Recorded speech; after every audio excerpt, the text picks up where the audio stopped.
प्रदीप भंडारी जी, आपसे शुरुआत करते हुए, अरे महाराज कामकाज गिनाइए, जनता के लिए आप लोगों की ओर से क्या क्या किया गया है वो बताइए, लोगों की जिंदगी कैसे बदली है आपकी सरकार आने के बाद उसका जिक्र कीजिए।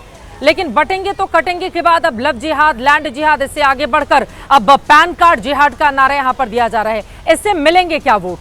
प्रदीप भंडारी जी। चित्रा जी, आपके सभी दर्शकों को नमस्कार। चित्रा जी, हम जमीन के मुद्दे उठाते हैं और अभी इस वक्त आप थाने में हैं, और जब आप थोड़ा और महाराष्ट्र में ट्रैवल करेंगी और आप भिवंडी में जाएंगी और अलग अलग इलाकों में धूले मालेगांव सेंट्रल में आप जाएंगी तो आप पाएंगी कि जो हम बोल रहे हैं वो मालेगांव सेंट्रल और कई महाराष्ट्र के इलाकों का मुद्दा है। हमारी 80% जो स्पीच होती है वो महाराष्ट्र के विकास के कार्यों की होती है।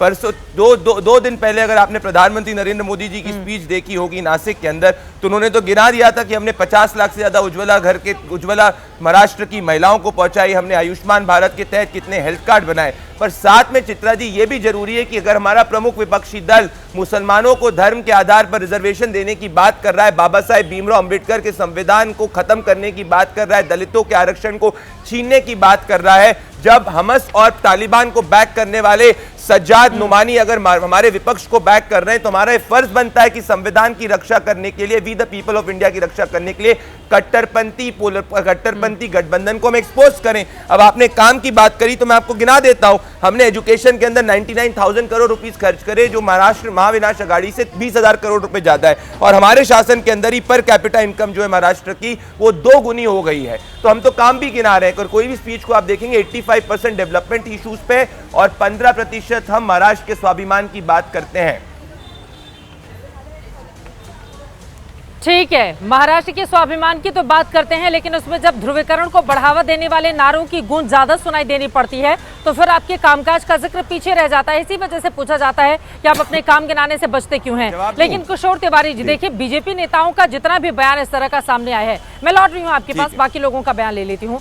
किशोर तिवारी जी, देखिए उन लोगों की ओर से अलग अलग राज्यों के या फिर देश के संदर्भ में ये बयान दिया जा रहा है। बटोगे तो कटोगे का नारा आया था बांग्लादेश में हालात को देखते हुए, दूसरे तमाम राज्यों को शायद किशोर तिवारी जी तक आवाज नहीं पहुंच पा रही है। इसके पहले सैयद असीम वकार जी आपके पास आते हुए, अगर वो लोग बटोगे तो कटोगे की बात कर रहे हैं, अगर वो लैंड जिहाद, लव जिहाद और वोटर आई कार्ड जिहाद जिसका भी जिक्र मुख्यमंत्री की ओर से किया जा रहा है या देवेंद्र फडणवीस की ओर से किया जा रहा है, वो अपने लोगों को संबोधित कर रहे हैं, अपने वोटरों को संबोधित कर रहे हैं, वो उनको जगाने का काम कर रहे हैं, तो इससे क्या दिक्कत है? असीम वकार साहब, जो सवाल बीजेपी की ओर से पूछा जा रहा है, वो कह रहे हैं तुष्टीकरण की सियासत करें, आप लोग आरोप लगाएं बीजेपी के ऊपर।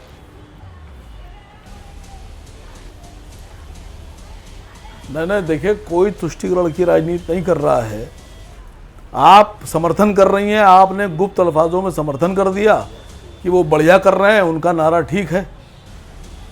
मुझे लगता है कि उनका नारा गलत है, और अगर आपको लगता है उनका नारा ठीक है और पूरे देश में होना चाहिए, तो भी मणिपुर में क्यों आप नहीं बोलते हैं?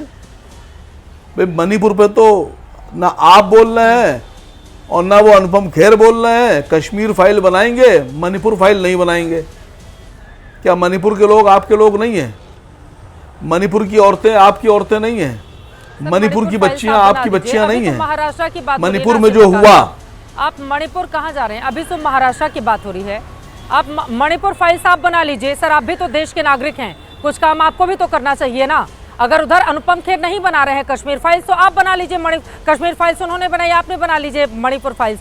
मैं आपसे सवाल पूछ रही हूँ, आपके खेमे से भी तो ऐसे ही बयान आते हैं ना, जिन बयानों को लेकर हम चर्चा कर रहे हैं, और आप कह रहे हैं कि मैंने समर्थन कर दिया। सर, सवाल पूछ लो तो आप आ पता नहीं किस मूड में आते हैं कि सवाल पूछ लो तो आपको तुरंत चुप जाता है। असीम वकार जी, बना लीजिए आप मणिपुर फाइल्स, कौन मना कर? मैडम, हाँ बिल्कुल सही बात है।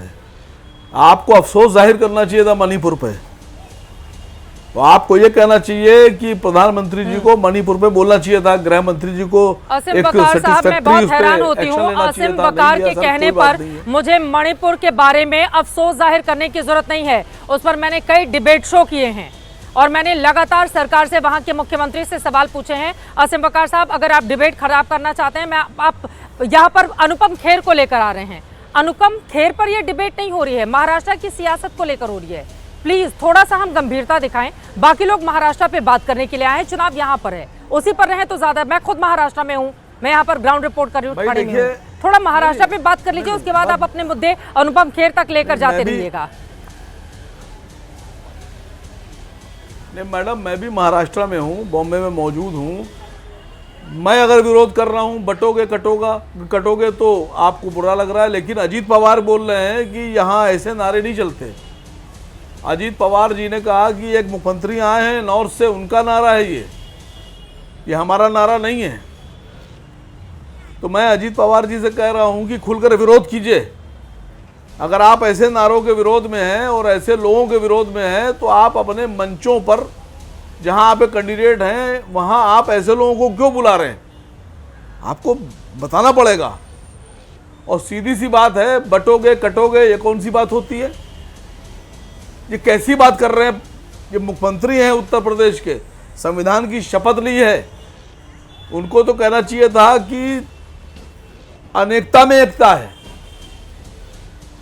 गुलदस्ता एक फूल से नहीं बनता मैडम, गुलशन जो है वो एक पेड़ और एक पौधे एक फूल से नहीं बनता है।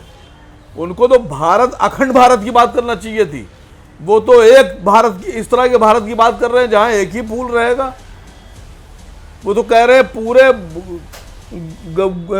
गुलशन से सारे फूल निकाल के फेंक दो। ऐसे कैसे एक पॉलिटिकल आदमी जो संविधान की शपथ ले रहा है वो ऐसी बात कैसे कर सकता है? और जबकि धार्मिक गुरु भी हैं, उनका तो काम होना चाहिए कि वो लोगों को जोड़ने की बात करें, तोड़ने की बात ना करें। तोड़ने से हिंदुस्तान नहीं बनेगा, हिंदुस्तान बनेगा जोड़ने से।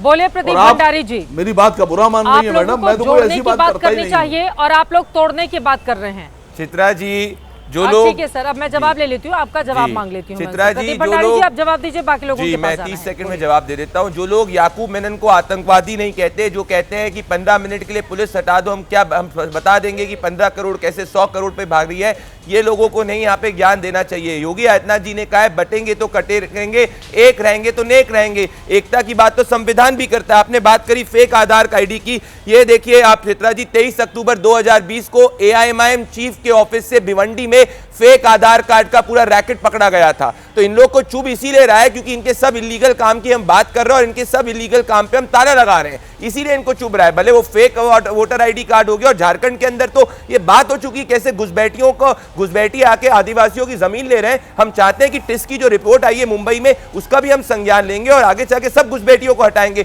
हमें महाराष्ट्र से झारखंड की अस्मिता प्रोटेक्ट करना है, वो उतना ही इंपॉर्टेंट है जितने डेवलपमेंटल इश्यूज है। चित्रा जी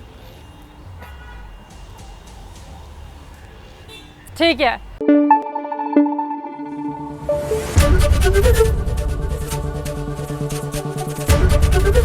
ABP न्यूज आपको रखे आगे।